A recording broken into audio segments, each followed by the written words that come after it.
Good evening, Gifford County. We're here today to discuss campaigning with our great future mayor, Robert Rivera, coming up to fight for a seat in Gifford County, to be a voice for our community, to do what a lot of others have not been doing, to apply pressure for our community, to apply pressure in a good way. When I say apply pressure, I mean applying pressure to those that want to set and hold these seats and set in the way. So we're not going to take long. We're just going to get to the point of what we're here to do, what we're here to get out of y'all and to get out of us. So what I'm going to do is introduce a few people that we have. To my left, I have Ms. Hester, a Gifford County community member, correctly. We thank you for being here. To my left again, I have my Rockingham County high school classmate, Ms. Diamond. She contacted me about the mayor, and we made sure we put this together to get his message out, why he's running, what he would do for the community. So I want to thank Diamond for networking and putting this together. Then we have right here our future mayor, Mr. Eric Rivera, and we thank him for getting out there and doing what seems uncomfortable to a lot of people, but doing what's needed to be done. To my right, I have Ms. Paulette, Gifford County community member, activist, a powerful tool to anything in our community. She applies pressure, and we thank her for the work she does. Then to my right, we have Mr. Quentin Jackson, a community member of Gifford County. We thank all of our people that's here today to help the mayor get his message out and to apply pressure as the pressure needs to be applied. So, not taking up your time, I want to ask those that are watching, please like Mixed Network, thanking our brother Jamal for his platform for us to be able to do this tonight. So please go like his page. Please share this on Facebook or YouTube, wherever you own. Please like, please show some love. Please show some love to Mixed Network and to the future mayor of Gifford County. All right, so we're going to get into this. Mr. Eric Rivera, we'll let you open up. Tell us about yourself. What are you doing? What do you want to do? What have you been doing? Just give Gifford County a little bit about you and let them know what you're here for. Well, my name is Eric Robert, and I've been in Greensboro since 1986, on and off. Graduated from UNCG, then went on to grad school at Elon College. I've worked here most of my life. I've raised a family here, and I've been blessed in many ways, in the sense that I've lived like the fairy tale, immigrant story. On that end, because I've been around for a while, especially in Greensboro, I realized that we're still very much in the South, and there's still a lot of room for improvement. So part of what I've been wanting to do is to actually, make sure to give the government back to the people, and make sure to give a voice to a people that don't have a voice, or simply, represent the people that are too busy surviving just to even pay attention and or care. So, the platform itself is not really that complicated. It starts with the people and making sure that we have a participative democracy, where actually we change the players a little bit in the hope that we can get a different outcome. That's what we've been used to for the last 23, 25 years. All right, appreciate you. As you hear what he said, really, out of all that, is give the people a voice. Give the people something they can depend on. Right now, we haven't been able to depend on nothing from any of our government officials, but a few, and that's sad. So what he's saying is, I will give you your voice. I will be the voice for you, but I will listen to my community and give their advice. I will ask you questions and give what you say y'all need. A lot of these politicians will be giving what they need, what they think we need. They haven't asked the community what do they need. So that's why we have community members here. So I'm going to go from my left again and let them open up on what do they believe in, Mr. Eric, or how they believe in the future mayors to come or the old ones to come. So I'm opening the floor up. I'm going to ask Ms. Hester, What do you think of Mr. Eric, or what do you think of the mayors to run? Well, I really appreciate that he is running because we need a choice. Of course, my choice is Mr. Robert, but I would like to ask you a question. We were talking earlier about how the city council had voted against having an independent investigation into the Greensboro Police Department. And as someone who's been pushing for that ever since Marcus Smith was first hogtied and killed back in 2018, and they have just kind of pushed it aside. Now we have Joseph Lopez, who was shot and killed by a Greensboro police officer last year, in November, unarmed. And I asked the city council twice to look into this, and they don't. I'm wondering if you yourself are in favor of maybe having an independent investigation into the Greensboro Police Department, and if not, why?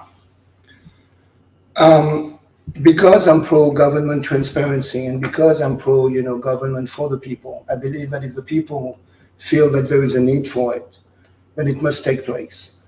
Because we've seen too often when that doesn't take place, it always seems like shady, like we have something to hide and that something is not quite clear or legit.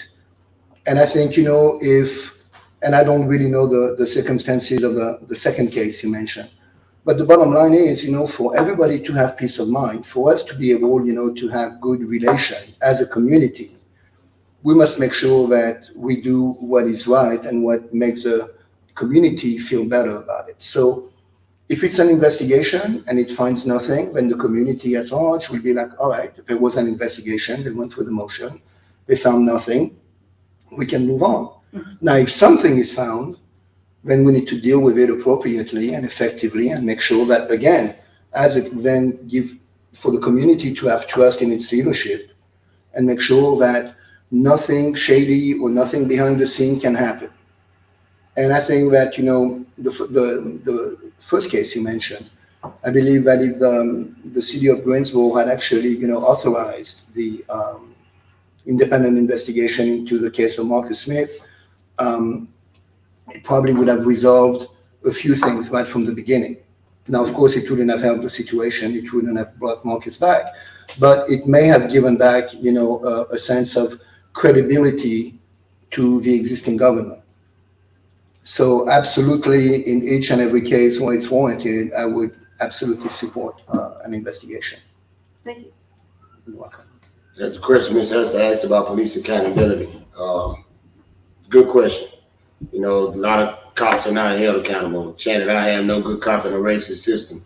As I always say, have you ever seen a cop go on strike for some stuff that's going on their force? So as Mr. Robert talks about, Mr. Eric mentions, is holding them accountable. And that's what it's about, being accountable. Being a voice out in the community, like, hey, what is going on? We need investigation. That's what we need.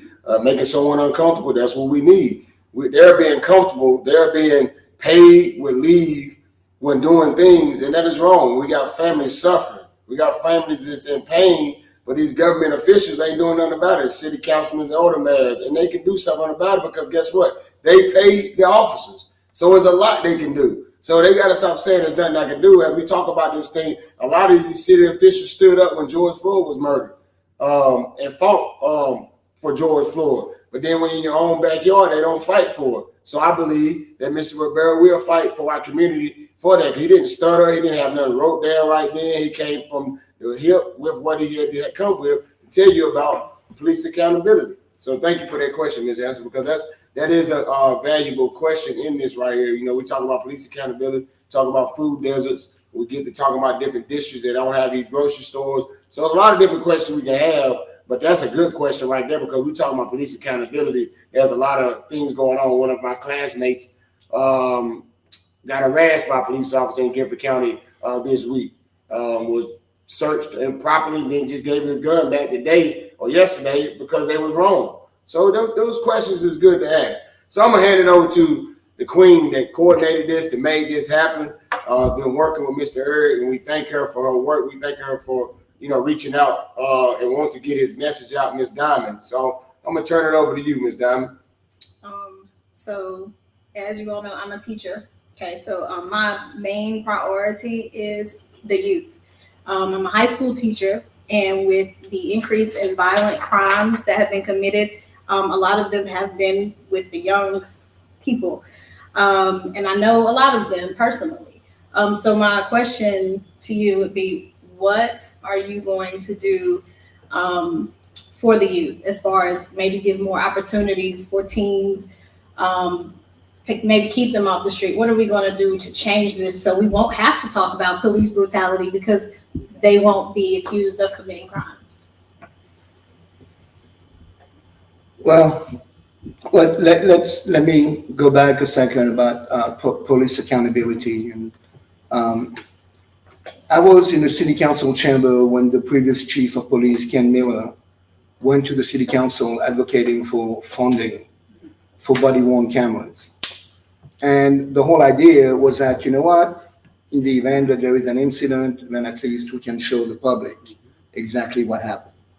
And there won't be any question, there won't be any interpretation, there won't be any conspiracies. It's going to be out in the open. That was then. Obviously, since, you ended up getting legislation in Raleigh that prevented that from being public, which is a little bit outrageous, but it doesn't mean that it can be changed. It doesn't mean that it can be lobbied for or lobbied against to be able to get these things released right away without an act of God. Because the bottom line, the premise, at first I agreed with it, is that, you know what, it's going to protect the officers, it's going to protect the community, and at least there won't be any ambiguity. You're going to see firsthand. And if somebody's screwed up somewhere along the way, they needed to be held accountable. And actually, I know a lot of people on the GPD that would agree with the fact that they would love for the footage to be available to the public immediately. So again, when you don't do that, you can't help but thinking that there is something shady going on and that somebody's got something to hide. And from there, it doesn't go anywhere good. Now, to answer your question about the youth and crime, that's a tough one. That's a tough one because there's really no magic pill to take care of crime. And I think that it's on that one, it's one of those issues that, because it's been going on for so long and because no one has been able to find the pill, I think it's time to change the players and to kind of like rethink the whole approach. Obviously, curfew works, but nobody wants curfews, as we've clearly seen it. Movie night only goes so far. So I think, it's got to be, we got to be, one of the biggest issue that I see, with the way we're being governed today is a complete lack of imagination and a complete lack of creativity. So for me to tell you right now, well, I got a 10-point plan and we're going to do this, and this, I'd be making stuff up. And I seriously doubt that I could come up with anything like really effective. But there is one thing that I pride myself in doing is that because I have an international perspective, I know that, when I try to look for solutions to some real problems, I don't just look, to Raleigh or Winston or Charlotte. I actually go around and I look into what are they doing in Stockholm, what are they doing in Amsterdam, what are they doing in Paris. And out of all of that, I found that everything is more or less solvable and there's no problem that's insurmountable. So how to occupy the youth, so they don't commit crime. Well, I guess it's clear that cure the violence is not quite working as we were all hoping. So you got $1 million right there, that we could use for other programs that could be working.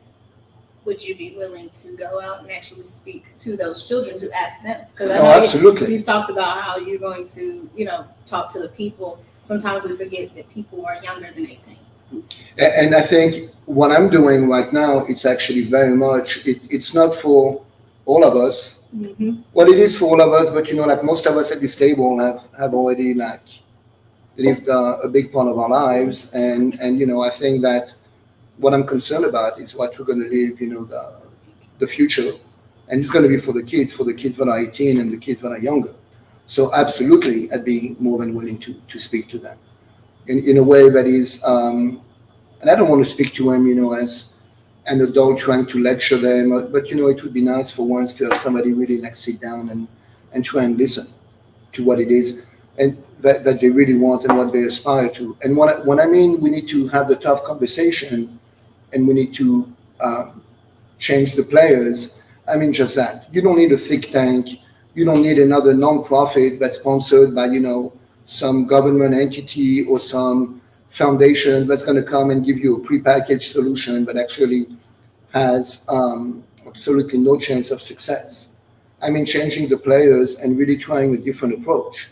And I seriously doubt that, any kind of nonprofit provided, miracle solution really has any chance of impacting these kids. So my answer to you is that I'd love to give you a 10-point summary. I don't have it, but I promise you one thing is that, we can, as a community, we can come up with one. Because it's going to take the village. And I know I say that a lot, but I mean that. The police on their own can only do so much. The government on its own can only do so much. Parks and recs and all of that can only do so much. Parents can only do so much, and educators. So it's going to take the whole village, and it's going to take to involve like everybody. And then only then can we actually have a strong sense of community because we're all participating in the solution to the problem that afflicts all of us. Well said. Hey, two hot topics out the gate. Right up the bat. Police accountability and education. As you said, there's not no instant pill for this solution. That's a great answer. There's not no was this musician type of stuff to solve these things. As you said, it takes a village to solve these things. It's going to take a team to solve these things. It's going to take conversations like this to solve these things. Communicating, like he said he's going to go out and walk in these neighborhoods. How many of y'all seen him walk in y'all neighborhood? How many of you seen him talking to the young kids? Only time they talk to people when they want something. I don't need you talking to me when you want something. I need you to talk to me when you want to know what we need and what is needed from us. As he talks about communities, we are in neighborhoods right now. As we talk about Ray Warren or Smith Homes or Hampton Homes, they are neighborhoods, they're my communities. Why they're not a community? Because we're not fellowshipping together. So believing if we moving in that direction and fellowship together, be as a community, there will be a loving community. There will be things going on. There will hold people accountable. There will be police officers not in uniform but in civilian clothes, and you won't even know that they're officers because they mingling with you and getting to know you. Only time most of our people see the police officer when they're called to lock mama up or daddy up for something that is going on. And that is sad. That's why people don't respect the police, because the only time they come is for trouble. They need to come when there's not trouble. We talk about the education system. Our education system is terrible. I say it for Diamond, she holds a better high seat than me, but I keep it real. It's terrible because we're still teaching this systematic system thing, and it's brainwashing our kids. We got to get into a better routine of teaching new things, current things, what is going on now. As we talked about critical race theory, they don't want to teach that because they don't want to teach what's going to help our community.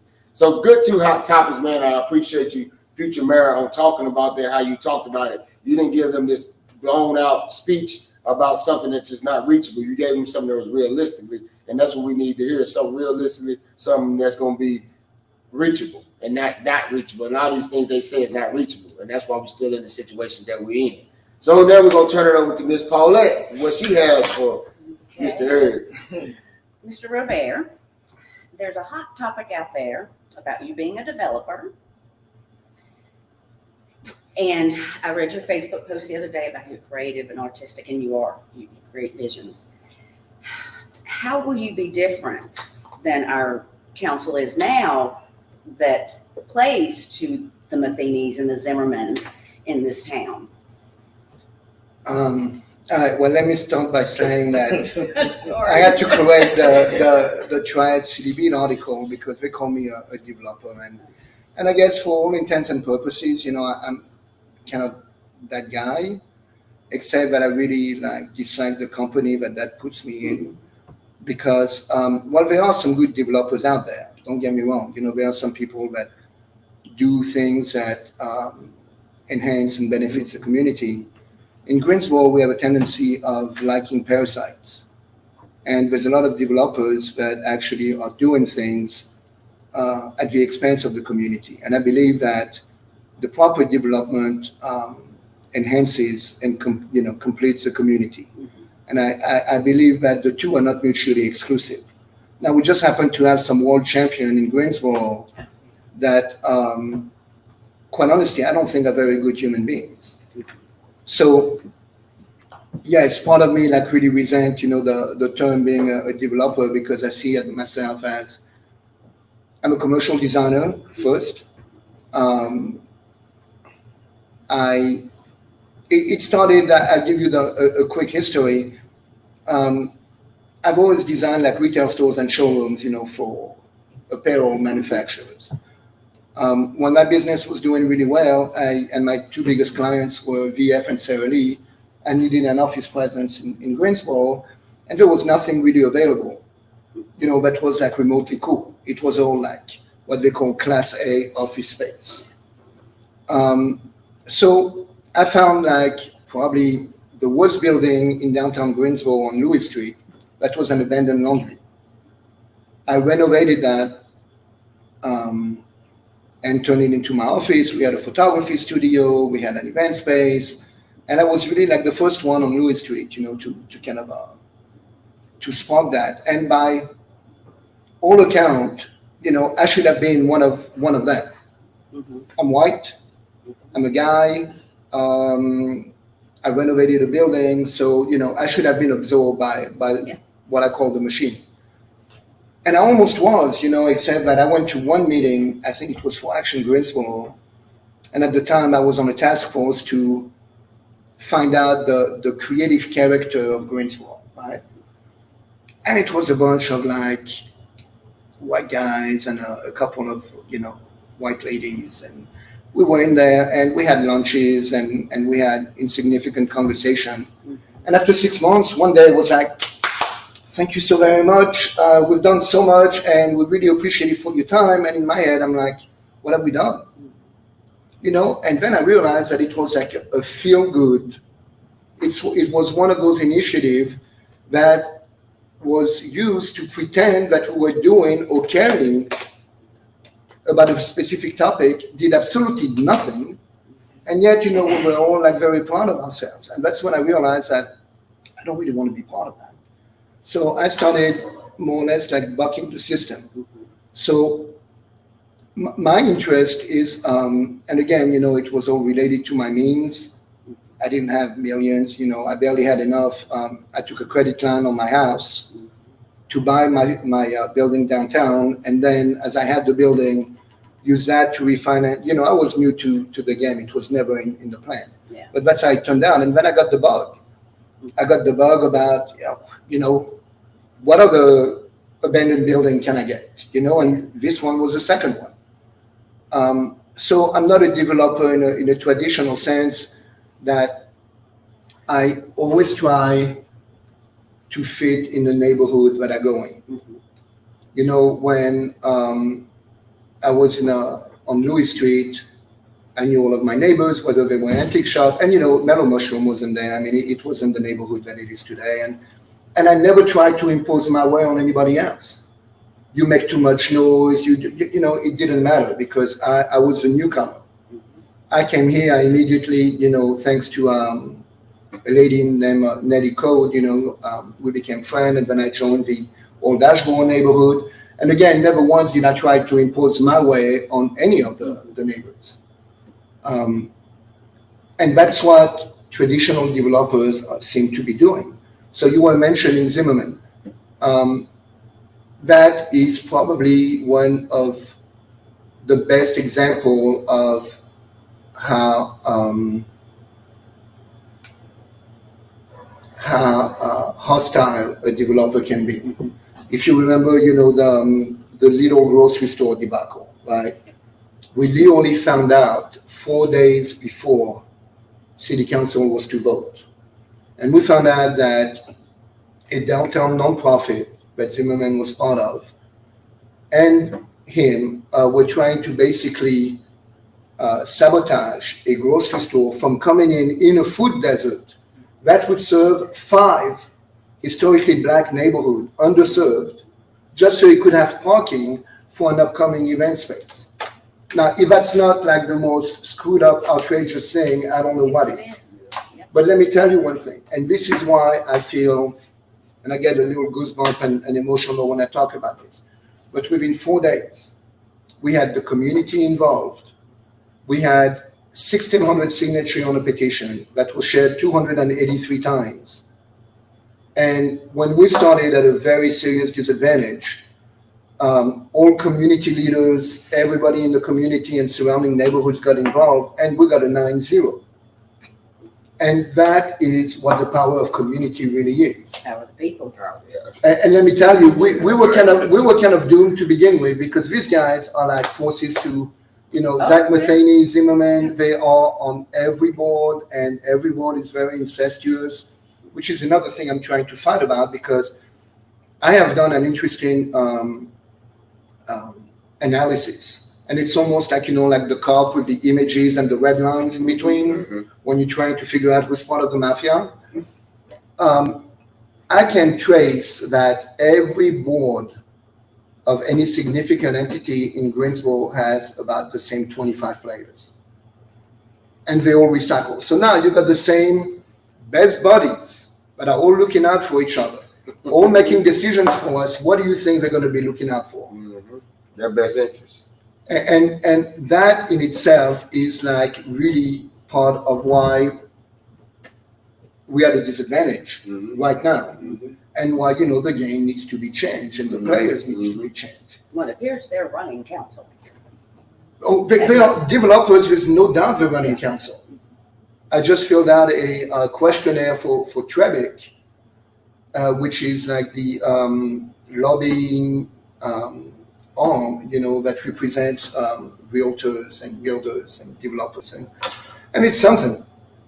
And let me tell you, it has very little to do with the community, and a whole lot to do, with their right and what they can do and what they can do to neighborhood, and probably one of the most offensive element that we all need to be aware of is what they call tax increment financing, which means that the developer on his own does not have the money, so they're going to go to council and they're going to be, hey, we want to move in this neighborhood, and we don't really have the money. We're going to need to get it from you, but you're going to get your money back, because once we're within that radius, we're going to raise taxes on all the properties around. So now what that does is that imagine a neighborhood like this one, right, which is predominantly black.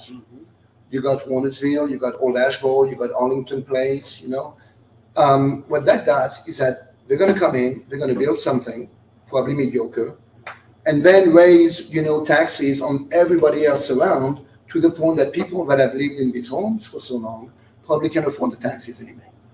So that's like another slant on gentrification, because, again, it is not about the community.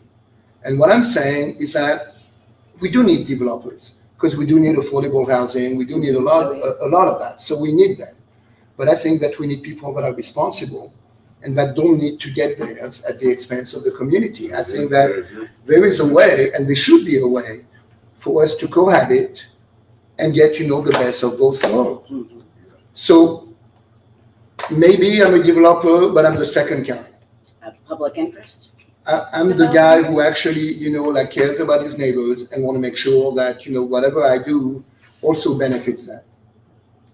And again, I've been blessed in many ways, but I can honestly say that I don't think that I've ever taken advantage of another soul just to get mine, So Awesome. That's what we like to hear. Thank you. With the people, for the people. Hey, I have much to say after that. He gave it to you raw. With the people, for the people. Developing a community. Tearing it down, rebuilding it. They'll never see the demolition crew.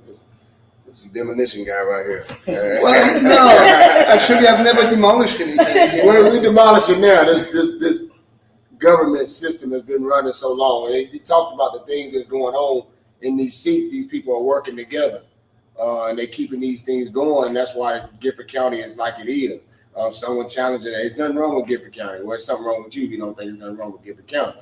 But I'm nigga out of applause pressure, so I can say these things. And I love you. Thank you for watching the Mixed Network today. Thank you for sharing and liking.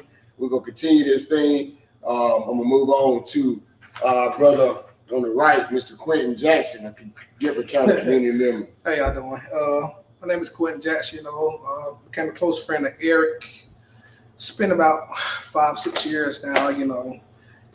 And this is his position that he's going to be in. I think he's going to be a good candidate for it. But my question is to Eric. Black business owners, I'm an entrepreneur, owner. There's been a lot of fair treatment going on.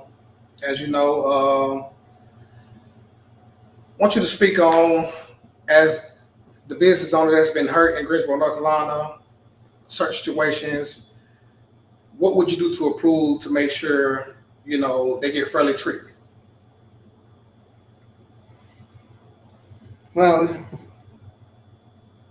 Got you in the hot seat. it's like, It's all good. it's so Think about good. It's so good because I've been. That's actually one of the things that I really found outrageous. And it's a fact. Again, we're in the South, 2022, and I swear to you, like sometimes it doesn't feel like we've evolved that much. And the reason I can say that it's because I'm the white guy, and when everybody leaves the room, you get to hear some stuff that really makes you realize that we haven't evolved that much. So what Cap's talking about is actually really, really interesting, especially when it comes to downtown Greensboro, right? So there is certain organization, let's face it, a business like Diamonds or Caps or mostly, like businesses that are owned by young Black entrepreneurs, cater to nightlife and cater, to restaurants and bars. And their entire livelihood really rests on one idiot doing something stupid on one night, right?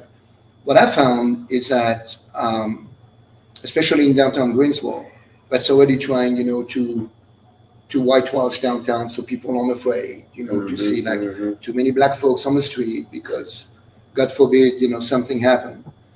I find that Black businesses get shut down almost immediately with very little due process. And yet, similar instances that happen to white-owned businesses don't suffer remotely the same consequences. And then, so even the most outrageous part is that you have like the current leadership that is saying, well, now we're going to make it like so difficult for you guys to stay open, but we're going to exempt all of our city-owned facilities and we're going to exempt all of our friends. Now, mind you, the Greensboro Coliseum, which is owned by the city of Greensboro, used to be the #1 source of 911 calls.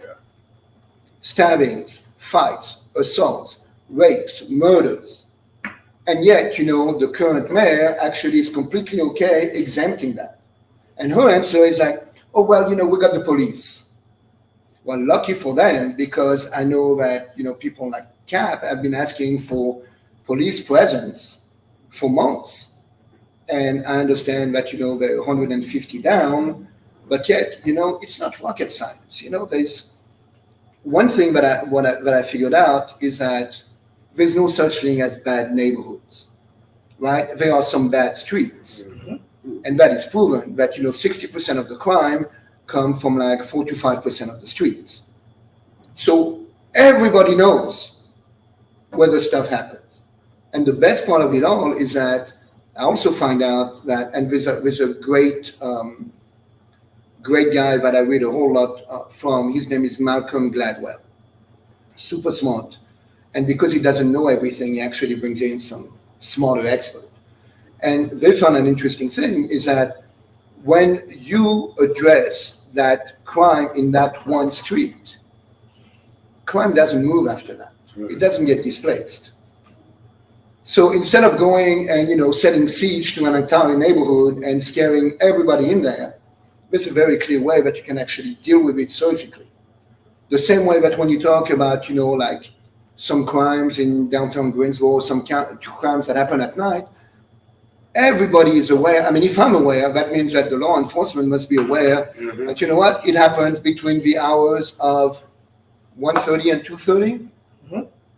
All right, so that's when you need to start actually like having a police presence. That's when you start, patrolling. You don't need to be wasting your time and your limited resources. So ultimately, again, I don't have all of the answers, but there are some simple proven facts that would recommend a better approach to that. So now to go back to the original question, there is definitely a disparity between the way that small business Black entrepreneurs are treated versus others. And it's I guess I can say ducked up on so many levels. You know what I mean? Forget the fact that it's wrong, because we all know that it's wrong. Right. But it's tolerated, it's encouraged, it's supported, it's enabled. So if anything, it's enabled.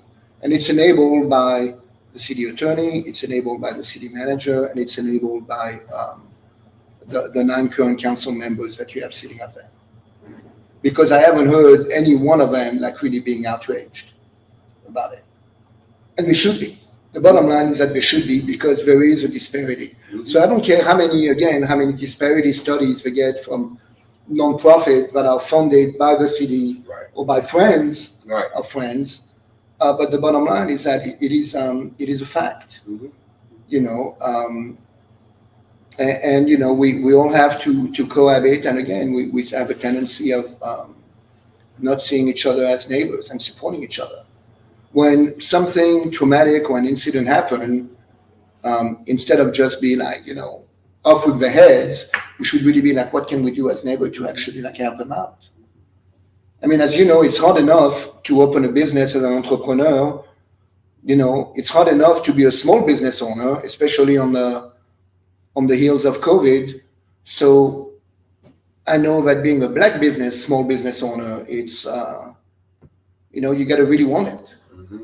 You got to really want it, and you got to be really willing, to be putting up with a lot of things that you shouldn't have to put up with, because your government, should be on your side. So all the exemptions, all of the review boards that can actually bypass legislation by shutting you down without going through the due process. What are we? You know what I mean? And again, because I'm a new American, I like to hold the US to a higher standard. And I think we're better than that. I really do think we're better than that. I think that the people in the community are better than that. But I think that we're being governed like we are some sort of third world countries, and we're all like minions, and they're going to do with us whatever they think they need to do with us, because they either don't like the way we look, they don't like the way we sound, they don't like what we listen to, maybe we're too loud. You know what I mean? Absolutely. And I've actually heard it, like, oh, well, let's stop motorcycles, or like, the black gangs from driving down the Elm Street while people are dining outside. You know what? You don't want to hear any noise. You go eat inside, or you stay home. Right. You don't come to the center of town, and then say that you're going to be bothered by the noise that other people make while they're living their lives. Right. So there is, I think it's gone too far, and I mean, I'm a huge admirer of what they've been able to do. Right. Because it's not easy. Right. And the cards aren't exactly stacked in their favor, So props, because every day, I'm a little bit in awe of what they've been able to achieve, and even through adversity, rebound. Right. And decide that they still have it in them, to do it one more time. Right. So that's what I have to say about that. You said it well. Yeah. Change is coming, though. Change is coming. I hope so, because we really deserve it. If all politics aside, I mean, it's a long time coming, and I think that they've had. It's like kids that are not being with no oversight. Nobody's keeping them accountable. Right. Nobody is holding. And And you know that no good can come of that. Mm-mm. Because there's none of them all supporting each other and covering for each other. And then the people that are supposed to be our last line of defense, Right. like the city manager and the city attorney, all of a sudden, like they report to them. So, they don't care about They us. going along to get along. They want to keep their job. Oh yeah, Feed their that's a family. job. They sending kids to school, tuition. That's what we paying for. But you know what? The thing is that we all care about our kids too. And we Right. all want to keep our Equal. jobs. Be And we equal. all want to be sending them, and for them to have the best of it. Right. Right. So I think it's time, it's time for us to be better. Do better. You know? Be better. Yes. Say what's about black business? That's a good question. As you stated, it's favoritism. That happens downtown in a white bar. They get a slap on the wrist. It happened at a black bar. They shut it down. I know it happened down there. One of the black bars got shut down because something happened.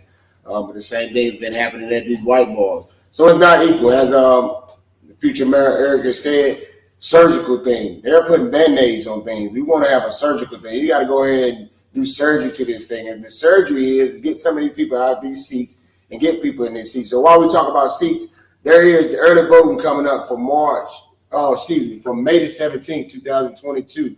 Primary will be held from April the 28th to March the 14th, 2022. There's again, April the 28th to May the 14th. That is early voting. If you haven't registered to vote, please register to vote. Put something in the comments. We'll definitely get in contact with you so you can get registered to vote early.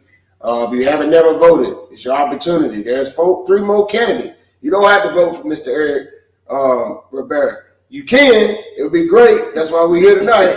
But there's other 3, you could give your vote to. We're not bashing them. That's not what we're here for, but we're here to hear his voice, what he has to say, what he can do for the community, what he will do for the community. And even when we get him in there, we will hold him accountable. Even though we're sitting right here, not saying that, we get him in there, we're not going to hold this man accountable. We are. And anybody else get in there, we are going to hold them accountable. We ask you hold them accountable, whoever you choose to vote for. Again, I'm going to recite that again. Early voting is April the 28th to May the 14th. Please get out and vote. Please tell your friends, get registered to vote if they're not registered to vote. If you need to know about getting registered to vote, please contact us. We will get that information to you so somebody can get put in the seat to get the job done that need to be done in Gifford County, all right? So we're going to go around table again. Then we're going to let Mr. Eric, future Mayor Eric Rivera, close us out. But I'm going to go back over here to Ms. Hester. You have another question? Yeah, sure. Well,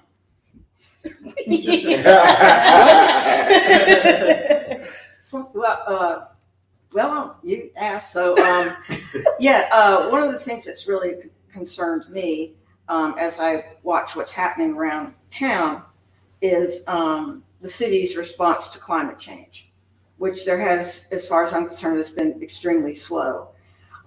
They just near my neighborhood, they just took 3 houses down just with bulldozer, just took them all down. And I watched those big trees, just being pulled down and chipped up. And they'll go back and plant some Bradford pears or some other little useless thing. And I've seen this over and over again with these developments that have been coming in. And as a proponent of half Earth, I believe that in order for us to survive, we need to leave half of this earth to nature. And what I'm seeing is an assault on nature in this town. And I'm just wondering if you have some similar concerns, or I guess that's, what is your view on what the city's doing on climate change? Is it enough? Is there something else we can do? Actually, the tree thing is something that I've been thinking about a lot, and it's something that people don't understand just how important they are. And even if you forget, the issue of climate change and environment, it's important to our quality of life. It's important to how we perceived. It's important to how we operate. And I'll give you an example. You go to Winston, you go to Durham, you go to everybody want us to be like Greenville. And what they have is that they actually have an established tree canopy. Why? Because they preserved it and they protected it. Here, too often, you got a tree that's in the way, a developer is going to call the city, and the city is this first reaction is going to be, well, I can't really cut it down and there's something wrong with it. It's like, well, make sure you find something wrong with it. And sure enough, that tree comes down. And what people don't understand is that a tree, it's time. Sometimes you have some trees that have been there, like, you go to Savannah, like for hundreds of years. And what it gives you, it's a sense of place. It gives you shade. It gives you beauty. And any city, any great city that is desirable has actually like an amazing tree canopy. And here we're very quick at like killing them because it's a hell of a lot cheaper. And then the worst part is that once we've killed them, we replace them with like some little ugly sticks that someone else is going to complain about because it's like dropping fruit on the sidewalk. So what I'm advocating for, what I'd like to advocate for, is that I used to work for a local painter when I was a commercial designer, and his name was Bob Timberlake. And Bob Timberlake had gone into building neighborhoods. And his philosophy was really interesting, is that he would actually go and spend like $20,000 to $30,000. But he would buy these gigantic trees that were, like 50, 60, 80 years old. And they would come on a trailer, a tractor trailer. And he would plant them in these neighborhoods. Now, the first year, obviously, because of the trauma, the trees would lose their leaves. But the next year, you had a neighborhood that looked like it had been there for forever. And it was quaint and it was cool. Cool on many levels. It was cool to look at. It gave you a sense of place, but it also was cool because it provided shade. We simply don't get that. Here again, it's like knee-jerk reaction. Let's go ahead and cut them down because it's going to cost us less. Not thinking about the damage that we're doing and really how we're pushing us back, because a tree is time. If you go to the nursery, the difference between buying this tree or that tree is that you're buying time. And I think in life, that's probably one of the few times you can actually buy time. You know what I mean? I don't know of any other way to actually purchase time. I hadn't really thought about it, man. So, actually, I think if we go, maybe not climate change, but let's talk about the environment. I think it's absolutely ludicrous that City Hall doesn't have one solar panel on it. And that it's not like they're not making the effort to at least try and generate some power, even if it's just to power the bathrooms. You know what I mean? We don't have that culture. We don't have that habit. Either we're really ignorant or we just don't care. And I like to think that it could be a little bit of both. All right. I got you. I got you. But I think that in a lot of ways, we probably just don't care. Yeah. And municipal buildings, county buildings, county facilities, it should be mandated that they have a specific amount of power that needs to be generated. And now, with the advances, it's no longer, just a solar panel. I mean, it's photovoltaic film. So they can wrap whatever, they can turn windows into captors. So there's really no excuse, especially when the city itself can get all of these grants, from the energy department to be able to get better. So I think that we got a long, long way to go on that one. But the thing with the trees, it's a sad illustration of just how much we don't care about it. You heard the vision, and rock with him, man. That's all I can say. He gave it to you raw. Why these things ain't happening? Why there's not solar panels on these places? Why this and why that? When a question is asked to him, he gives you a solution. Not saying he can make this happen when he gets in his seat, but at least he has a solution. At least he has something to give back to you. At least he's not blowing smoke in your face. So he's telling you what's possible. He's telling you what can happen. It needs to happen. So I'm telling you, he's a good candidate for this seat.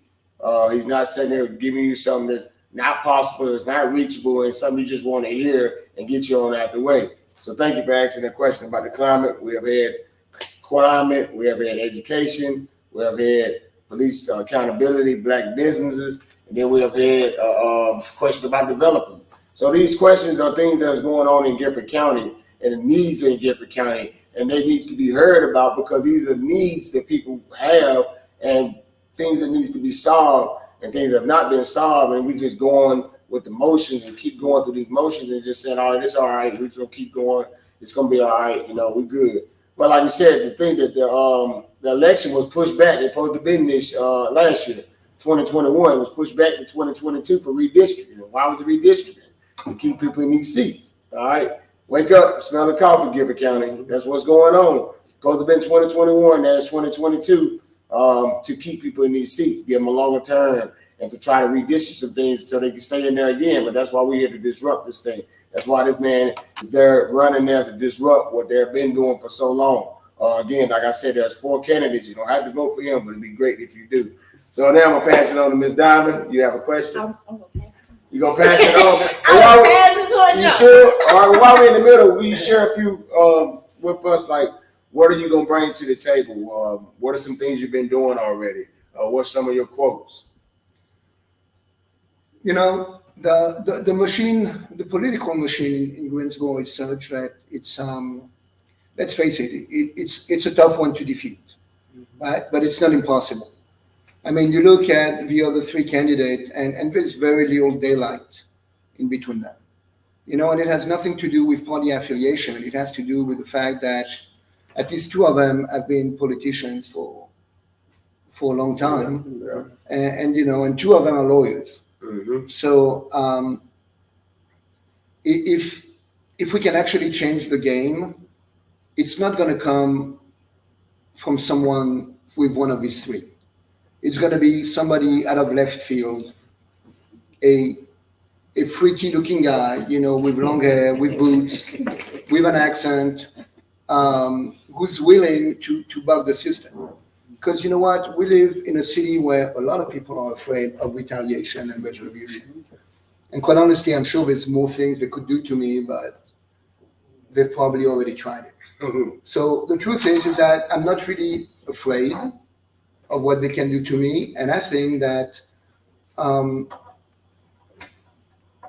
Greensboro right now, at this moment, we got a tremendous opportunity. We got a tremendous opportunity because today we can change the game. Mm-hmm.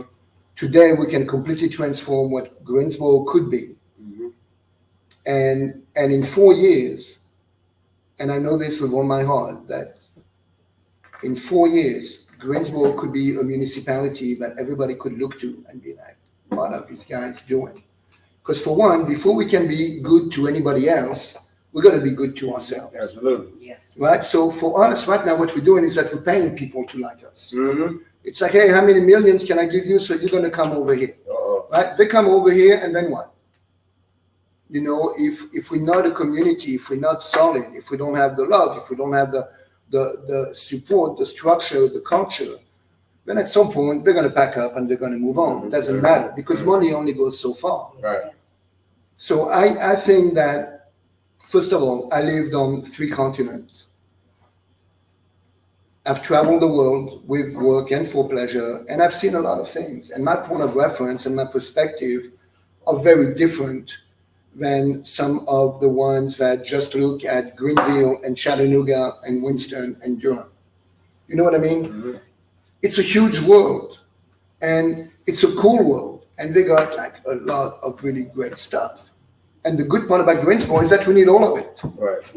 We need all of it. What this world doesn't have is us and our Right. community. Right. And if we can figure out a way that we can actually care for each other, and I'm not talking we're all gonna, love each other all the time. I mean, Right. just like a family, you're gonna disagree, you're gonna fight once in a while. But at the end, we have a true opportunity of becoming one. And just an example, I don't know if you've ever experienced talking to someone from Chicago. Doesn't matter if they're white, black, rich, poor, they're super proud of being from Chicago. Yeah. There is a sense of pride, there is a sense of belonging, and they want to tell you about the city. And, and I kind of wish that we can have that here. Right. I would love for people from Greensboro to have that sense of community. And when they talk to you, they kind of have like this smile in their eyes, and they can't wait to tell you about how great we are and everything we have to offer. So anyway, we've operated under very corporate rules. Our art is corporate. The people with the money, the developers with the money have crowned themselves as tastemakers, right? So if they happen to have no taste or mediocre taste, we're kind of doomed because now we inherited that. Because they are going to be the gatekeepers for what we can and cannot have. And anything different is going to be, looked down upon and eventually shut down. So you look at the art, the only true great art we have is the art that's been created probably before the corporate entities came in. And every decision was made by committee. And when you make a decision by committee, you always have to dumb it down to the lowest common denominator, and then you get vanilla, because everybody loves vanilla. You know what I mean? But at some point, you can only have so much vanilla. You need a flavor. And what I think I can bring to Greensboro is, for sure, a distinct flavor. And hopefully it's a flavor that a lot of people are going to like and want to gravitate towards and interact with. And the best part, is that I would love nothing more than for people to actually like us for us because we're cool on our own term without having to pay them. Because at the end, we're paying them with our money. It's money that we may or we may not get back. And again, we've had a couple of great wins lately. I hope that once they actually come to fruition, the whole community can get to benefit. Mm-hmm. And that will mean, that you're going to need to have better bus lines so you can take people from East Greensboro to the training facilities. And then you'll be able to take them, to the actual job out in Randolph County. Okay. Because there's a lot of people without cars. Yeah. So again, I think that what I can bring is a different perspective, a different accent, and a different outlook, and I bring like some creativity that is not corporate. It's a genuine creativity that you can help in every aspect of our lives. I mean, plus I bring in, I think that there is an approach that is truly a game changer, that may be too convoluted to explain, but I'll try if I got a couple minutes. It's the idea of, right now, if you look around the table, we are all like, individual silos, right? It's a black male between VAGs and X. And, eventually at some point when he gets older, it's going to move to a different silo, right? You're a white woman between VA and same thing. So right now we are individual silos. Some of us may be in the same silo, but actually, well, maybe the two of you can be in the same, but you know what I mean? Right. We are all, and every single decision, every single legislation, every single policy is based on that. Mm-hmm. Because that's how they count us. Mm-hmm. The census only looks at that. Right. So my idea is that, so we're looking at demographics, Yeah. which are, that's the matrix onto which every decision is made. Right. Now, there is a different notion, which is psychographics. And psychographics is what actually goes across all of these silos. And it's what we have in common, our common values, our common fears, our common likes. And it kind of goes back, very basic, that, if you don't have food, shelter, and love, there's very little you can care about because you need to have that taken care of first. Right? So I think when you start making policies that cater towards what we have in common, let's face it, we talk about policing, but it doesn't matter if you're black or white. Nobody wants to get shot. Nobody wants to have a drive-by in front of their house. You know what I mean? So that, it's not really far-fetched. We have that in common. We all love our kids. We all want them to do better than us. I mean, we have all of this that we can actually, so instead of making policies on things that divide us, we can actually look at things that unite us. Mm-hmm. And I guarantee you that when you take that approach, you're going to end up with a completely different result. Mm-hmm. Completely different result. Because all of a sudden, you're no longer a black male between the ages of X and X. You are one guy that either fears or likes this. And you're going to find that you're no longer alone in that silo, but actually all of us can actually have a lot more in common than people want to lead us to believe by having define us. So that's a huge, and it may be a little bit too utopian, but it's absolutely doable because, it's been done before in other realm, like people use that in terms of marketing. People use that, to define a consumer base. And at the end, we are consumers, but let's be consumers that have a lot more in common that people want us to have and believe. So that's a big idea, and it's going to take probably a long time. But at the same time, we need to be bold in our approach. We can't just be timid. Yeah. Because we're going to be timid and we're going to remain vanilla. Right. We have to have the courage to create new trends and not badly copy something we've seen in another municipality. We got to be bold in everything we do, including our approach towards each other. So you need to be bold April the 28th to May the 14th and go in there and vote correctly. Don't vote for your homeboy or your homegirl. But what somebody said, vote for what someone that can give you. As he just said, man, he's for the people, man. He's for the community. As I always like to say, I like people that look like me, talk like me, and represent me. I believe we do look alike a little bit, yeah. We gotta go together. All right? So he looks like us. We all diverse right here, okay? He looks like us. He talks like us. He represents us. And that's what we need. Someone that looks like us, talk like us, and represent us. Being bold, being courageous, being dedicated to the community. And that's what it's going to take. All right. And then what else is going to take is you registering to vote if you haven't not registered to vote and making a change and putting your vote in to change these numbers right now. Because all it's going to be a numbers thing because there's 4 people running. So we got to change these numbers now. So the only way we're going to change these numbers, you tell your homeboy, your homegirl, you share this message. We'll be back in a couple weeks with another podcast, letting you know about getting out to vote, letting you know about getting registered early to vote, letting you know about some more campaigning things that he'll have to share with you. So we're just starting this off, kicking this off to let you know about this future mayor that's coming to your community to make a change. So I'm about to pass it over to Ms. Paulette, then we're going to let Mr. Quentin I don't really have anything. Okay, well. Everything I have to ask is. Okay, well, that's how it's supposed to go.